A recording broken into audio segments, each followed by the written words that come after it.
Bilis ng karma, Boying pinatawag na sa Senado, kumpirmado, bulto-bultong maleta, pera, Trillanes, BBM, yari. Ayan, syempre itong balitang ating matutunghayan ngayon ay nagmula kay Kapanig ng Masa. At ito po ang inyong lingkod na si BT na magbibigay ng reaksyon at komento dito sa video na ating matutunghayan ngayon. At huwag na natin pagtagalin at sabay-sabay na nating panoorin ang laman ng video na hatid sa atin ni Kapanig ng Masa at bibigyan natin ng reaksyon ang balitang ito. Pasok! Inilaglag si Trillanes at si Torre sa Ayun, pag-kidnap nilaglag kay PRRD at pagdadala sa ICC. Kayo raw ay nakipagpulong kay Senator Trillanes, General Nick Torre, para daw po with the ICC investigators. Totoo po ba yun? Sa bahay niyo raw po sa Bel Air, Makati. Totoo yun. Kasama si Trillanes, kasama si Torre, si Trillanes. For the impeachment, perhaps he became president. Okay. But that's politics. So I just want to stop there. Si Rimulya, inilaglag si Trillanes at si Torre. Inamin po ni Rimulya na nakipagkita po sila sa mga taga-ICC. Kasama si Trillanes, kasama si Torre. Ang ibig sabihin nito ay totoo po ba ang mga sinabi ng 18 ex-Marines? Nako, nagkakalaglaga na ha? Oo. Oo. Alam nyo, kilala pa naman natin itong administrasyon. Si Marcos Jr. mismo, na pagkatapos gamitin, pagkatapos pakinabangan, bigla ka nalang bibitawan na parang basahan. O, yan po ang nangyari kay Torre, di ba? O, syempre, pag nagamit na nila ang isang Oo personalidad, nga, parang ang sama-sama na nangyari kay Torre noon. Halos nakikita naman natin, parang lahat ng iutos kay Torre talagang sinusunod niya. Di ba? Si Lucky Buloy, kay PRRD, talagang naging matunog ang pangalan ni Torre, naging maingay, talagang namayagpag siya ng mga panahon na yon. Ngayon, nagawa na ni Torre lahat, nagawa niya na noon. No, kuha niya si Kibuloy, napadala nila si PRRD sa Dahig.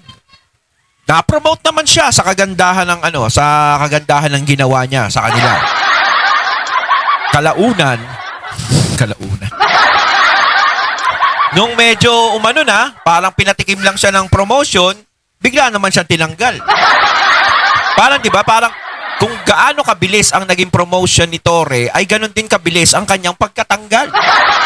Parang mas mahaba pa yung parang mas mahaba pa yung paghihirap na ginawa niya bago niya makuha yung promotion na yon.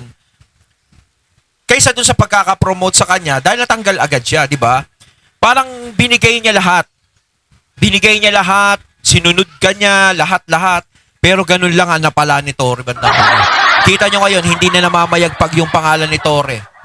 'Di ba? Hindi mo na siya nababalitaan, wala na. Parang na siya parang isinantabi na siya. 'Di ba? Parang hindi na katulad dati na binibigyan siya ng atensyon. nakuha na nila yung gusto nila, tapos na ang trabaho mo sa kanila. Kaya nga ito, panoorin natin ang sinabi ni Rimulya. Yan na. Kayo raw ay nakipagpulong kay Senator Trillanes, General Nick Torre, para daw po with the ICC investigators. Totoo po ba yun? Sa bahay niyo raw po sa Bel Air, Makati. Totoo yun. Nag-usap ako sa Trillanes, pinakilala niya sa akin yung ICC, yung ibang dalawang personal na ICC. Kasi nga, meron kaming usapan na ang testigo dapat protektahan.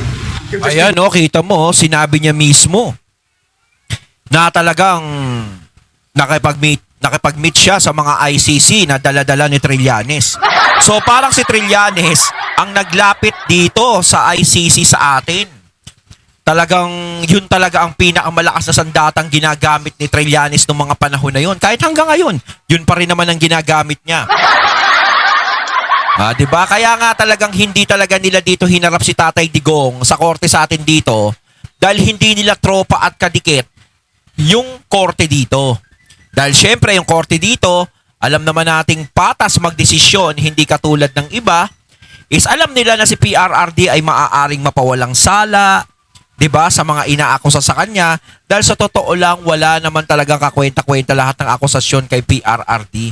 Dahil wala naman siyang ginagawang masama, ang ginawa niya lang ay para sa kabubuti ng lahat ng mga Pilipino. Kita mo nga yung mga panahon na to, napakarami ng kriminal.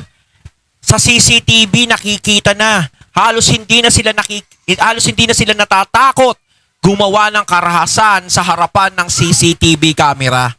Hindi katulad ng mga panahon ni PRRD na yung mga kriminal ay takot na takot gumawa ng masama. Takot na takot ipakita o ibunyag ang mga pagmumukha nila sa mga ganyan. Dahil alam nila yung hinat na nila eh. Rehas o simenteryo. Diba? Ganun lang yun eh. Ang ganda ng disiplina nun, pero ngayon hindi na sila natatakot. Diba? na ICC. Since we're in the DOJ, kinakailangan gawin namin yun. Mga Pilipino kasi mga testigong to. Sir, when was this po? Last, hindi ko na maalala. Maybe less than a year ago. Parang gano'n, less than a year ago. Opo. Paano naman pinoprotektahan yung mga testigo kung syempre, di ba? As kayo yung mga nasa posisyon, di ba? At saka sa totoo lang, wala naman kasing jurisdiction ng ICC dito para yung ICC yung harapin nyo. Kung merong problema si PRRD dito sa Pilipinas at sa mga sinasabing biktima daw ni PRRD, dapat dito sa korte, dito nyo siya hinarap. Hindi nyo dapat isinasama yung ICC dito. Doon pa lang kasi nabutasan na kayo eh. Sinasabi nyo, dati walang jurisdiction, ngayon iba na ang panahon. Mali yung ganun. 'Di ba? Kayo nga, tuwang-tuwa kayo. Yung sinabi na walang jurisdiction, tinanggal ni PRRD yung walang ang ICC dito, tuwang-tuwa kayo nung una eh. Tapos biglang ngayon, iba na. Gustong-gusto nyo magkaroon na ng ICC dito. Na magkaroon sila ng jurisdiction dito. Hanggang kailan ba yung jurisdiction na yan? Hanggat ang mga Duterte ay buo pa. Kumbaga, kailangan, bago mawala yung ICC dito, kailangan lahat ng buong pamilya ng Duterte, mapa-ICC muna. Diba? Kumbaga, kung tutuusin, dapat dito sa Pilipinas nyo, dito sa Pilipinas. Diba? Kung may kaso si PRRD dito, sa korte dito sa atin, hindi dyan sa ICC. Kung nagkasala si PRRD man, hindi dyan sa mga banyaga, sa mga Pilipino. Diba? Kung sinasabi nilang nagkasala daw. Dapat dito siya managot, hindi sa ibang bansa. Ano namang pakialam ng ibang bansa sa kaso dito ni PRRD? Wala silang pakialam. Wala silang pakialam sa mga nangyayari dito. Nasabi, sir, dapat hindi nyo daw po ito ginawa kasi kayo daw po ay Justice Secretary noon. Bakit? Bakit hindi? Ang nakasalalay dito, buhay ng mga testigo. Kailangan protektahan natin ang tao. Pagkatayin natin. Protektahan lang natin ang tao o protektahan natin ang mga gago o ang Pangulo. Hey, grabe. Nakasalalay ang buhay ng mga testigo. So sa sobrang takot nyo ba na yung mga testigo ay mapahamak, kailangan yung inaakusahan nyo ay ipakulong nyo sa ibang bansa. Diba? Kailangan ba doon sa ICC, sa dahig nyo dalhin yan para protektahan? Diba? Kailan lang naman yan. Alam nyo, sa totoo lang, no, kung gusto nyo talagang ipakulong si PRRD, diba? Unang-una pa lang dapat inasikaso nyo na yan. Diba? Inasikaso nyo na. Ang ibig ko sabihin, inasikaso nyo na. Una pa lang, pagkapanalo pa lang ni BBM, dapat inasikaso nyo na yan eh. Diba? Kung gusto nyo talaga mapanagot si PRRD. Kaso bakit? Kailan nyo lang inasikaso yan? Simula nung binabanata ni PRRD yung administrasyon, doon nyo lang pinakailaman si PRRD. Doon nyo lang naisip ang ICC, doon nyo lang naisip yung mga biktima daw ng war on drugs ni PRRD. Diba lahat-lahat yun? Simula nang may mga binubunyag si PRRD. Kaya kami nagtataka kung tutuusin. Diba? Kasi kung may pagkakasala si PRRD, bakit hindi pa nyo dati ginawa yan? Diba? Hindi nyo pa inaksyonan yan nung panahon na yan. Nung bago pa lang na presidente, dapat si BBM, inasikaso nyo na yan. Kaso wala Ngayon nyo lang pinalabas. Ngayon nyo nga lang pinakinggan si Trillanes Dati ini-snub nyo yan Diba? Parang tanga-tanga lang siya na nagsasalita mag-isa o bumabanat sa mga Duterte. Pero simula nang nakalaban nyo ang mga Duterte, saka nyo pinansin si Trillanes. Sabi naman tayo dito. Ay! Oo. Protektahan ng mga mga testigo ay mga testigo.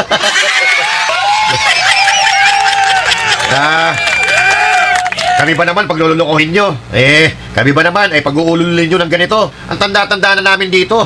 Kami ba naman paglululokohin ninyo? Kumbaga patay na si Uto. Protektahan daw. Ito mga testigo, o protektahan yung amo nyo. Di ba? Ikaw nga, hindi namin alam kung bakit nandiyan ka sa ombudsman na hindi ka na makarapat dapat yan. Di ba? So inilagay ka ni Marcos dyan dahil tagalinis ka ng kanyang pangalan. Kung si Claire Castro, taga-kahol sa mga kalaban, ikaw tagalinis ka ng kanyang pangalan. Totoo yan. Sir, ang sinabi daw po is hindi na daw po makikipag-ugnayan Yun na nga. sa ICC. Tagal na yun. Bago na lahat eh. Nagbago na lahat. Sabay ang tagal na yon, nagbago na lahat. 'Di ba? Paanong nagbago? Bakit nagbago?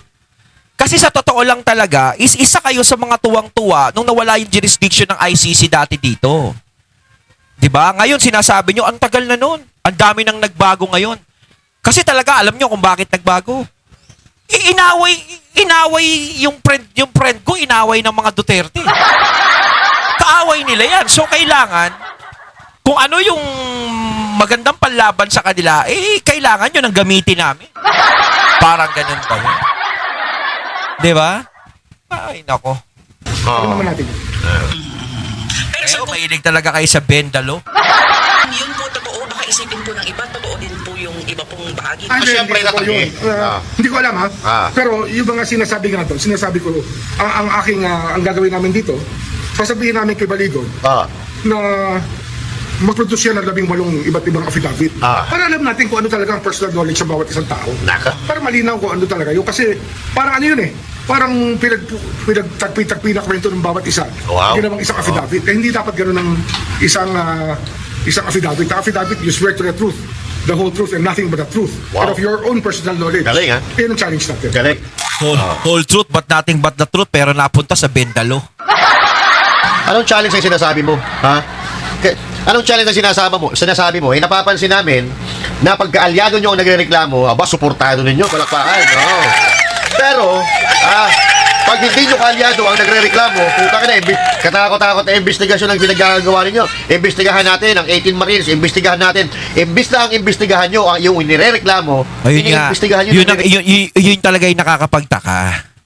Ang daming lumabas na mga witnesses, kapag medyo may nababanggit silang pangalan na hindi maganda sa pandinig nila, yung mga witnesses ang iniimbestigahan. Pero yung mga binabanggit nga naman nila, hindi iniimbestigahan. 'Di ba? Yung mga binanggit ba nila, may mga nakita na tayong inimbestigahan? Wala. Saan iniimbestigahan? Sa ICI. Ay, ano ba naman yung ICI? Sino ba naman ang nagtatag niyan? 'Di ba? Alam naman ng lahat kung sino yung nagtatag niyan. At yung ICI na yan, Diyos ko naman, hindi naman namin nalalaman kung ano yung ginagawa niyong investigasyon dyan sa loob. 'Di ba? Kaya ganun yun. Reklamo. Walang hiya naman. Pero, malinaw dito mga kababayan na wala talagang isang salita ang Marcos administration. Dahil ang sabi nila since wala naman tayong hindi naman tayong miyembro ng ICC, hindi tayo makikipag-ugnayan dyan. Tama. Tama. Yung pa isang sinabi, hindi na makikipag-ugnayan dahil hindi naman miyembro ng ICC, pero ano yung ginawa nila? So inamin niyang nakipag-meeting siya o nakipagkita siya sa dala ni Trillanes na ICC na hindi naman dapat. Ano yun? Para hospitality, parang gano'n. Parang hospitality, parang gano'n. Na ipakita sa ICC na, ini-entertain namin kayo dito ng maayos. 'Di ba? Ganun ba yon? Kailangan ipakita sa kanila na tayo ay mabuting Pilipino? Na kailangan kung ang kapwa natin Pilipino i-surrender sa kanila na hindi naman talaga nila karapat-dapat gawin? Di ba? Unang-una, baka nakakalimutan natin na ang nag-provide po ng eroplano ng gas ay ang Malacanang. Hindi po yan Sakin mo, isa pa yon.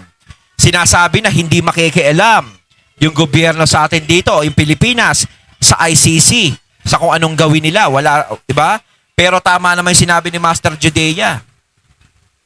Dito pa, yung mga gobyerno pa natin, dito pa sa Pinas, talagang sinagot yung mga expenses para dalhin si PRRD doon sa The Hague. Di ba? Sobrang bait naman natin. Di ba? Masyado naman natin pinakita yung pagiging hospitality nating mga Pilipino. Di ba? Kumbaga yung ICC, mga nakaupulan doon, padikwa-dikwatro, mantakin mo, kayo na yung naghatid ng pagkain sa kanila. Kayo na yung nagluto, kayo na yung naghatid ng pagkain sa kanila. Parang sinabi nila, ito yung rekadong gusto naming kainin. Di ba? Ibiniyahin nyo pa ng eroplano. Kinargahan nyo pa ng krudo. Talagang ginastusan pa. O baka sabihin nyo naman, hindi, utang ng ICC yan. Sabi, kami muna sumagot. Hindi daw sila makikialam Hindi sila makikialam pero sila ang nag-provide ng pinagsakyan ni PRRD. At ngayon, sinasabi na naman ni Remulla na hindi, matagal na yun. Marami na nagbago. Ano nagbago? Bakit? Sumali ba ulit tayo sa ICC? Hindi na sana. Walang nagbago. Wala naman. Mula nang naupo si Marcos Jr. hanggang ngayon, wala naman nagbago ganun pa rin. Wala naman, hindi nyo naman binabalik yung jurisdiction ng ICC dito eh. So hanggat hindi nyo ibinabalik, talagang walang nagbago. Hindi talaga yung maraming nagbago. Kaya wala pa rin karapatan ng ICC na si PRRD ay dalin doon. Kaya lumalabas na kidnapping yung nangyari sa kanya doon. Ang mga testigo, ganun pa rin. Yung mga dati tumitestigo, ganun pa rin. Walang nagbago. Ang nagbago kayo. Bakit nagbago? Bakit nagbago? Dahil, ito naman talaga kagustuhan ng amo ninyo. Tapos, itinanggi pa ni Trillanes na hindi daw siya nakikipagsabuatan sa administrasyon ni Marcos. Tapos ito biglang sasabihin ni Boying Remulla, nakipagkita pala sa kanya. Makita mo. Tsaka wala nang ligtas si Trillanes niyan. Kasi mismong si Boying na mismo ang umamin.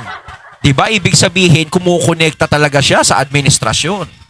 Gumagawa siya ng paraan para si PRRD o ang mga Duterte talaga ay mawala sa paningin niya.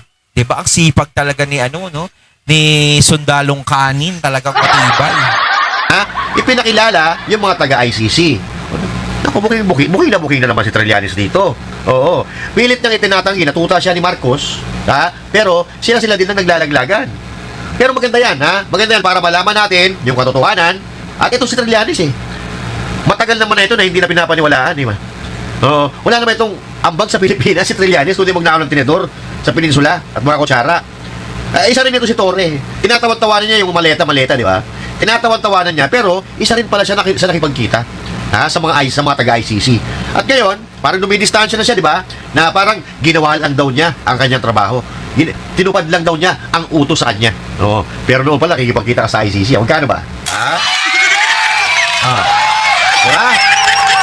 At ngayon, hindi po natin maintindihan ang sali-saliwa po kanilang mga sinasabi. So, ibig sabihin, hindi natin maintindihan. Kasi, ganyan po kapag nagsisinungaling. Hindi po nagtutugma-tugma kanilang mga sinabi. Tsaka nagkakanya-kanyang palusot na sila dyan. Pustahan tayo kung sakasakaling mag-iba yung administrasyon sa 2028. Halimbawa, manalo kung sino yung dapat manalo, yung maging karapat-dapat. Sigurado magkakanya-kanyang ligtasan na yan. Sa totoo lang.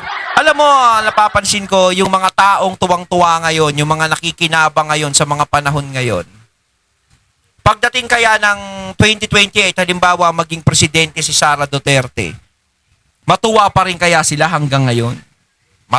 Matamasa pa rin kaya nila kung ano yung natatamasa nila ngayon? Kasi yun yung kinakatakutan talaga nila yung natatamasa nila ngayon. Swerte talaga yung mga nakakatamasa ngayon. Pero lahat yan mawawala once na talagang magbago ang administrasyon. Yun ang kinatatakutan nila. Sabi, hindi po nagtutugma-tugma kanilang mga script.